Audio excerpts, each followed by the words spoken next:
Meeple Nation Podcast, Episode 358, New York Zoo. Welcome, citizens of Meeple Nation. For the next 30 minutes, sit back and enjoy. Meeple Nation Podcast is sponsored by GameToppersLLC.com. If you would like to improve your game space, one thing that I've noticed with my game space, with my Game Topper, is not only does it make it look better, it actually expands it. I have two different tables I use, whether I have my Minecraft set up normally or if I put the leaf in, but both of those tables are substantially smaller than what the actual Game Topper is. So it gives me more gaming space and a gorgeous gaming space. I don't know if you've noticed that with your Game Toppers, Nathan.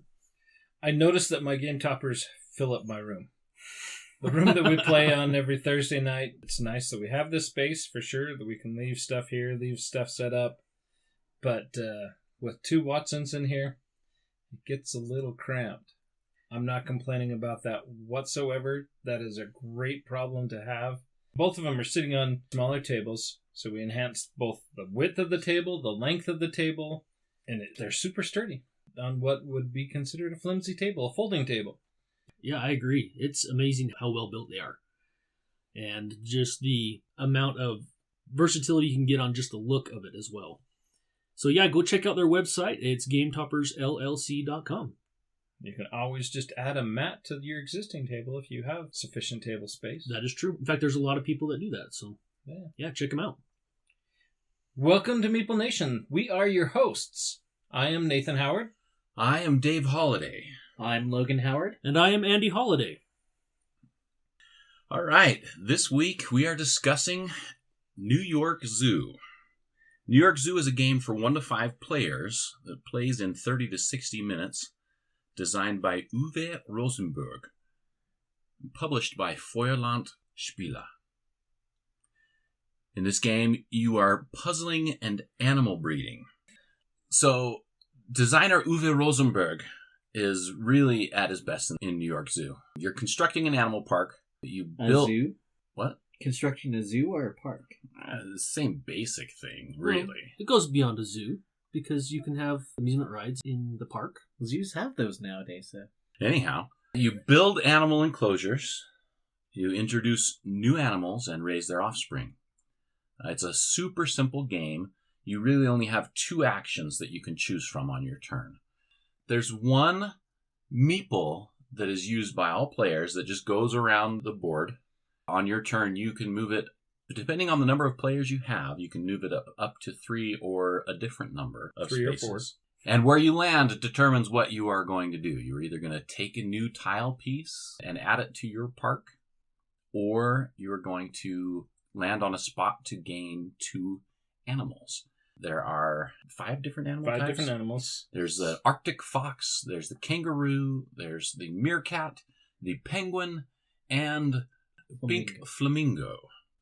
On the different animal spots, they are paired up in different pairs. So one spot might be the flamingo and the penguin, and the next animal spot might be the meerkat and the Arctic fox. And later you could have the meerkat with the kangaroo.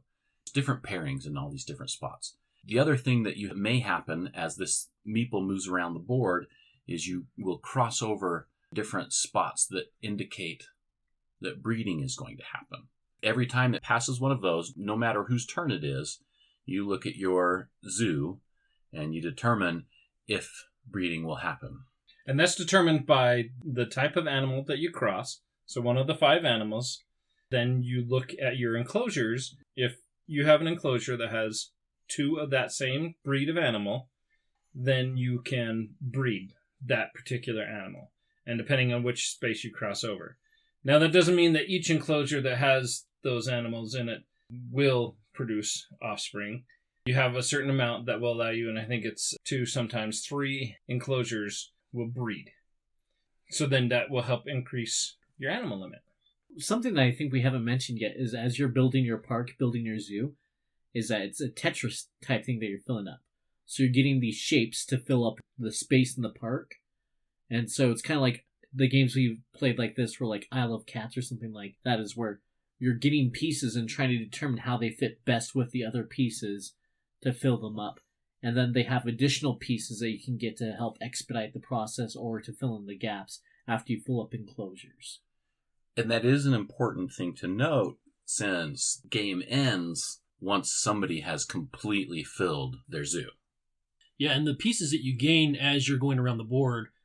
So during setup, you're going to set the smaller pieces that are easier to fill up those enclosures with animals. Those actually go on the bottom of the stack, and they go in ascending order to where the first pieces you're going to typically get during the game are the larger pieces that will fill up more space, but it does take longer to get those pens and those enclosures full so you can gain the bonus tokens. The small enclosures, there's 4 spaces in each of those enclosures, and they're going to go at the bottom, and there's 6 of them. And then there's a size that's larger. There's a 5-spot enclosure, and there's going to be 12 of those. A 6-spot enclosure, there's going to be 12 of those. And then a 7-spot enclosure, and there's only 6 of those. So each location is going to have an option of 3 enclosures, but you always have to claim the one that's on top. It's going to be that 7 or a 6 at the beginning of the game. And that's going to be several times around the board until you get to that 4 enclosure. Which is kind of frustrating, because usually at the end of the game is when you're like, I want a big enclosure. I want something that's going to cover up more foot space than a small enclosure. But I want a small enclosure because I'm going to be able to fill it up faster and be able to get amusement park pieces that will fill in my voids. It's also because the bigger pieces, too, they're weird shapes. Right, yeah. The polynomial shapes that are like, you mentioned, like Isle of Cats, or even some game like Blocus or Scarabia Cosmic Colonies. All these that have these shapes, they're not necessarily going to fit right. And that's the other thing, is going by the number of players, the amount of square footage that you have to cover up in your zoo varies. Because this is a 1 to 5 player game. The 1-player zoo square footage is different than when you're playing a 2-player. And then it's different than when you're playing a 3-player. And then it's different 4 and 5. And then also the way that square footage is laid out on the board is a little bit different, because at the beginning of the game, everybody will start with 2 animals. And these 2 animals will go in your storage houses, your animal houses, which is not part of your zoo. It's kind of the behind the curtain of the zoo. And then when you land on an enclosure space, you'll take that enclosure, you'll add it in your zoo, and then at that point you must put an animal in it. You cannot place an enclosure without putting an animal in it. Take one of your 2 animals that are in your houses and put it into that enclosure. If you don't have animals to put in there, then you have to make sure on your next turn that you're going to stop to collect more animals. When you collect animals, that animal can go into one of your houses, or it can go to an enclosure that already has that same breed of animal. The trick to this game is knowing when to grab more animals and when to grab more tile pieces. Again, those are your 2 options, right? Nate, when you talked about the houses that you mentioned, that was one thing that I thought was really interesting with this game, and I'm not sure that I love this part of it, but in the 4-player game that we played, the first player only had 2 houses in which to put these animals. Second and third player had 3 houses, and then the 4th player had 4 houses. It seemed to me, and I've only played it the one time now, but it really seemed to me that the more houses you have, it seemed like a big benefit to have more houses. I think that's because it's not equal number of turns. It's the first player to finish their board. Right. So being earlier in the round, let's say you're tied as far as first player and the last player, they're both going to finish their board. Mm-hmm. First player has a huge advantage at the end of the game in that aspect, whereas the 4th player has a bigger advantage during gameplay.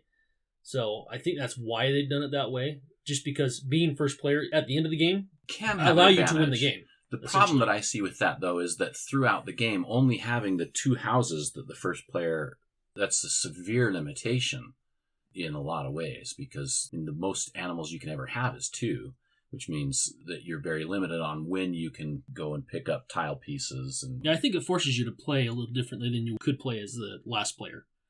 Which is what happened to me, because in one of the games we played, I was the first player, and that's what it was, is I had the 2 houses. In the other game, I was second or third player. I think it was just you and me and Nathan. Yeah. But it was different because I was able to collect more animals. It wasn't necessarily that I had a time as well. And I just want to note that maybe it's because I just really didn't do well in this game, but didn't win it when I was first player, didn't win it when I was second player, so I don't know if it makes that huge of a difference towards the end. It's just an interesting choice. So, let me ask you this. I've played the game 6 times now. It's going to be probably the first game I've played 10 times this year. Logan, when you played the second time, did you ever fill all 3 of those houses? Yes. You did? Because I played first several times where I only had the 2 houses and everybody had more houses than me. I never ran into an issue where I was like, I'm out of houses. But it could be that I wasn't very good at the game, too. Kind of just a different experience. And then also to your point, Logan, I've never won the game. I was just going to ask. So it could be the thing. Not to go against this, but I mean, my wife is very good at pattern building games, and my wife thoroughly loves this game. She's just exceptional at it. Every time that there's a pattern building game, she can see it. It's kind of like Dennis, your brother Dave, with sets. You know, any game that involves finding and locating sets or patterns. I don't like playing games with Dennis because his mind they just stick out like sore thumbs to him. Like Terraforming Mars, he used an advantage for him for that reason. Oh, if I keep these cards, it'll benefit me this way. His mind just categorizes all the cards where he's just like, yeah, this card's good for me, this one's not. And me, I'm just more carefree, and I get destroyed. I know how you feel. The pattern building in it is something that I bought this game especially to play with my wife. And she very much enjoys it. And so it's something that I'm ecstatic that I got. I love it when I can get a game that my wife is anxious to play. Andy, did you win both times that we played? I did. He did, yeah. And so did you fill up your houses? I did more so in the first game we played. I may have one time the second time we played. I didn't seem like it was a huge thing for me. So it's just a weird choice then. I think you need to balance it between what size of enclosure you're putting things in so that when your enclosure gets full and you get to keep one animal, you make sure you have space for that animal when it gets filled. So you kind of have to have a little bit of planning. A little bit to plan ahead. As to when things are going to get full. So you make sure you have space. And that's why I felt bad for the person that was stuck with 2 houses, because it just, to me, I don't know that 4 houses is that much better than having 3, but I feel like 2 is severely I could see worse that. than having 3. That, and it was our first game that we were learning, so that Sure. put Logan at also a big disadvantage as far as that goes. And he was wearing his grumpy pants that night. I'm not sure if he put those on because of that game. No. That was not until we got to Cosmic Colonies. Yes. and that was just because of reading the confusingly worded rules in that game. Let's go back real quick to, you talked about filling up your enclosures. That's something that's really key, is when you fill up your enclosure, that means that you've put an animal, the same animal, in all the spaces. So if it's 7, 6, 5, or 4 spaces, once you've completed any of those enclosures, you'll remove all those animals, return them back to the supply. If you have room in your houses, and this is maybe go to the disadvantage or issue that maybe you're talking about, Dave, if there's no room in your houses, then you discard all of those. But if you have an open spot in your house, you can save one of those animals to be able to move to a new enclosure when you pick up a new enclosure. Once those enclosures are open on your board, I mean, you can fill them up again, but the object of the game is to fill up all the foot space in your zoo. Most of the times, you're going to want to get a new enclosure. However, if you have a small enclosure, you can fill it up faster. Because you get a bonus once you fill up that enclosure, you get to add an amusement park to the park. So that could be either a roller coaster, a food venue, any other sort of park attraction you can add to your park. The biggest roller coaster will fill up 8 spots of foot space on your map. So that's a very big advantage to try to fill that up first. It's that delicate balance of, do I want to strive to fill up my enclosures to get those amusement parks, or do I strive to get a variety of animals that won't necessarily breed as fast, but I can get some of those large enclosures to cover up more foot space, and then use the smaller attraction pieces to kind of fill in those holes. Rosenberg does a really good job with this game. And it's a balance, too, because it's a finite number of stuff. So there's only one 8-piece roller coaster. and then it goes down from there. But there's still only so many of those. So the only thing that there's an infinite number of are the single squares and the double squares. Kind of going along those same lines, Nathan, is as you're moving this elephant meeple around the board, deciding what you're going to do, whether you're going to take a piece to place on your board or you're going to take a set of animals. I can't remember if it was Dave or Logan that mentioned, I think it was Dave that mentioned that as you're going to pass breeding spaces. And it seems like to me, as I was playing, it seemed, oh my gosh, I'm not going to have a breeding pair. It's such a waste. It's going to cross over that. I'm not going to get anything from it. As you're going around the board, you're like, okay, if I get this animal now, they're going to breed at this point in time. So you're trying to think ahead, trying to take advantage of things that are happening not on your turn so that you can maybe do what you want to do on your turn. So there's a little bit of planning ahead to get the right animals at the right time so that you don't lose another round of breeding.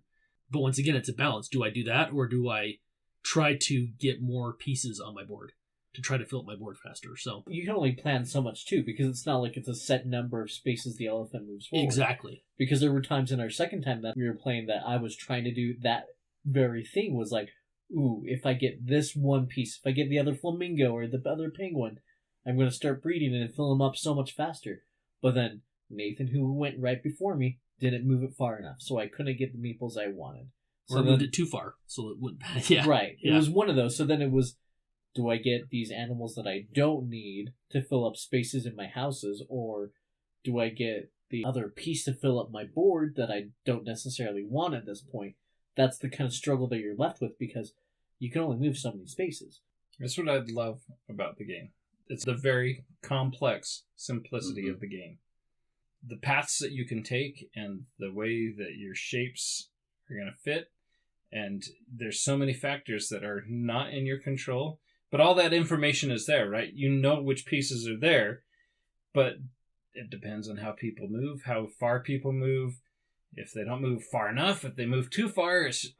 Or if they land on the space you want and take the piece that you've been planning for that entire round. That's the piece I need, and someone takes it that round. Yeah, that first game we played, I had built my board, and toward the end of the game, I was eyeing one piece in particular. I was able to get other stuff in place, so there was just one piece that I needed that was perfect, and I thought I had timed it right, but because you guys all moved the elephant wrong, I wasn't able to get to it on my turn, and the next time around the board, you guys still were screwing up. I would have won the game had you guys done your turns right. You know what it sounds like every time you play a game, Dave? I feel like I'm in an episode of Scooby-Doo. I would have got away with it if it wasn't for you meddling kids. Right? But no, there were a couple of times around the board where it was so frustrating because I was just focused on that one piece because it was perfect. And I could see what Andy was working on. And unless I got that one piece, I wasn't going to win. I could see he had enough animals that were going to be breeding and that were going to get him those little two-piece rectangles that were going to fill up. And he just needed 3 more of those, and I was just like, I just need that piece. You can't have them all, Dave. That's not even written in a box. And he only wanted one. Right, Scooby. You know, Dave was great to play the Scooby-Doo Betrayal game, too. Because he did a really good Scooby... That was kind of funny to listen to everybody try to impersonate Shaggy or Scooby. Yeah, because nobody cared about anybody else. It was just I Shaggy think we or had Scooby. some Fred, too. It's because they have a very vanilla voice. Because that's the key to having a voice that somebody can impersonate, is you have to have something unique that they can draw upon. Because if you're just the average Joe guy, there's not really much you can do. Yeah. I think that was my favorite thing about that game. This is New York Zoo. I thoroughly enjoyed it. What was your overall feel of it, Dave? You've only played I've only played it the one time. I watched you guys play probably half that second time that you played it. That's why you should be here on time. I only played it the one time, and then I watched you guys play about the second half of that other play. Not my favorite game, not my favorite style of game necessarily, but I enjoyed it. I definitely would play it again. I'd like to play it a couple more times just to settle more on how I like it, But the biggest thing that I came away with really was I really felt like what they tried to do to solve the issue of not having equal turns and all of that by putting the 2 houses on the starting player. And I wasn't the one that got that penalty. That was Logan, which normally I'm happy to see Logan suffer. We all are. But it's why I'm single. I feel like they didn't necessarily hit that on the starting penalty, whatever, the starting player penalty, whatever you want to call it.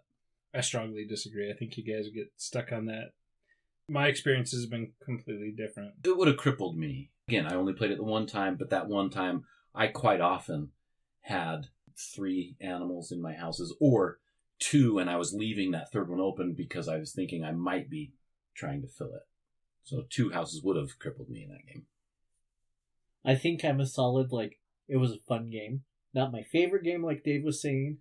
I would definitely want to, turn my nose up at it, saying I don't ever want to play it again. I think it's a great filler game. We played it the other night because we were waiting for Dave. Oh, hey, maybe we can get through this before it shows up. Great use of the game. I don't think I would ever go out of my way to play it, but I thought it was very well done. I'm more along the lines of you, Nathan. I think this is a game my wife would really enjoy.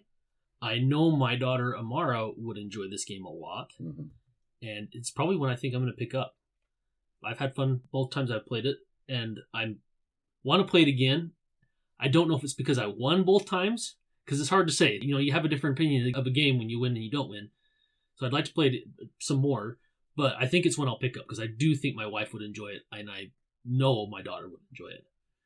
I don't know. I always really enjoy Isle of Cats, but I still have never won that game. I enjoy that game too. Well, and once again, you won that game. Isle of Cats, Scarabia, the tile puzzle piece Tetris style games. I've had fun with every single one that's like that I've played. So you just named a bunch of games I've never won. I'm right there with you, Logan. Although I have won Isle of Cats. But this is a style of game that I am intrigued with. I very much enjoy, but I'm terrible at. This is something that I bought for my wife to play at home, and 2 thumbs up. Praise the game. I think it's done superbly. I strongly recommend it. Even with the animal smells, the New York Zoo is great. I've never been to the New York Zoo. Just the local zoo in Salt Lake. Is that the only one you've been to? Yeah. I didn't enter the New York Zoo, but I did smell the New York Zoo. Nice. Some of the zoos outside of Utah, they're pretty fancy. They're nice. Yeah, I was thinking about asking, how many zoos have you guys been to? So I've been to Sea World, so that's kind of like a zoo for ocean creatures. Not quite an aquarium, not quite a zoo. I'll accept it. To your point earlier, they had a roller coaster built on and around the manta ray enclosure. Mm-hmm. It's pretty neat. But I've also been to the zoos in San Diego, which is one of the bigger, well-known zoos. Yeah, that one's well-known. I have been to SeaWorld, so if we're counting that, I've been to 2. I think if we're counting SeaWorld, then we also have to count any aquarium. Aquariums, right? So not like your aquarium. So I've been to Cabela's, so that counts then. They have fish there? Yeah, they do. They have fish there. They have aquariums there. Okay, so now do we have to account are they every koi pond fish? you walk over at a Japanese restaurant or anything? No. Okay. No, it's not an aquarium. Did you have to pay admission to it? There you go. There's the kicker. Oh, I don't know. There's some publicly funded zoos that you don't have to pay anything to go to. This is getting a lot more complicated than I thought when I asked the question. So you have Tracy Aviary, Lagoon, which has a very terrible zoo. Super sad zoo. And then you have Holgo Zoo. Well, and then you have the aquarium. Yeah, and you also missed the zoo in Logan, which is bigger than Lagoon. I wasn't aware of a zoo in Logan. There's 5. I've been to 4 of the 5. I've been to San Diego. I've been to the Newport Aquarium. I have been to an aviary in Galveston, Texas. I've been to SeaWorld in California and SeaWorld in Florida.